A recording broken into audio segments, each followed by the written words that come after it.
Land తీసుకుంటాను అంటే ఒక రియల్ ఎస్టేట్ బ్రోకర్ ముఖ్యమంత్రి అవుతే ఎట్లా ఉంటుందో పిల్లలు చెప్తున్నమాట.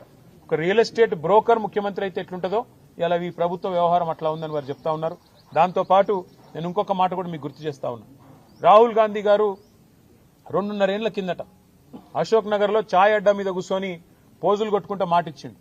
2 లక్షల ఉద్యోగాలు ఇస్తా, మీరు 2 ఉద్యోగాలు తీసేయండి, కేసీఆర్ది కేటీఆర్ది, 2 లక్షల ఉద్యోగాలు మొదటి సంవత్సరంలో ఇస్తా అని మాటిచ్చిండు.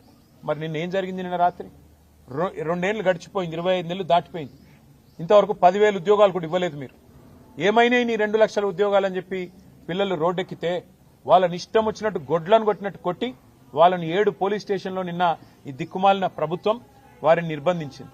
ఈ రోజు కూడా ఉదయం నుంచి మళ్లీ అరెస్టుల మీద అరెస్టులు చేస్తా ఉన్నారు. ఎందుకు? ముఖ్యమంత్రి గారు అక్కడేదో బట్టల షాప్ ఓపెనింగ్ పోతున్నట్ట, దానికోసం ఆ రోడ్డెంబడబోతుంటే ఎక్కడ ముఖ్యమంత్రికి అడ్డం వచ్చి నోటిఫికేషన్ లేవి అని నిలదీస్తారు, ముఖ్యమంత్రిని దిగ్బంధం చేస్తారన్న భయంతో ఇలా పోలీసులను అడ్డం పెట్టుకుని ఈ ప్రభుత్వం బతుకుతా ఉన్నది. మరి ఇంత చేతగాని సన్నాసి రాహుల్ గాంధీ ఎందుకు మాటిచ్చినావు? 2 లక్షల ఉద్యోగాలని చెప్పి ఎందుకు డైలాగులు కొట్టినావు? ఎందుకు పోజులు కొట్టినావు?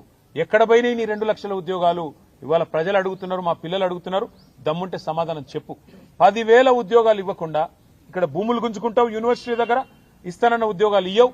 ఈ రకంగా తెలంగాణ యువతతో, భారతీయ యువతతో కాంగ్రెస్ ఏదైతే డ్రామాలు ఆడుతున్నదో దీని అందరూ కూడా గమనించాలని కోరుతూ, ఈ భూముల విషయంలో ఖచ్చితంగా బీఆర్ఎస్ పార్టీ పూర్తి స్థాయిలో పిల్లలకు మద్దతుగా నిలబడుతుంది.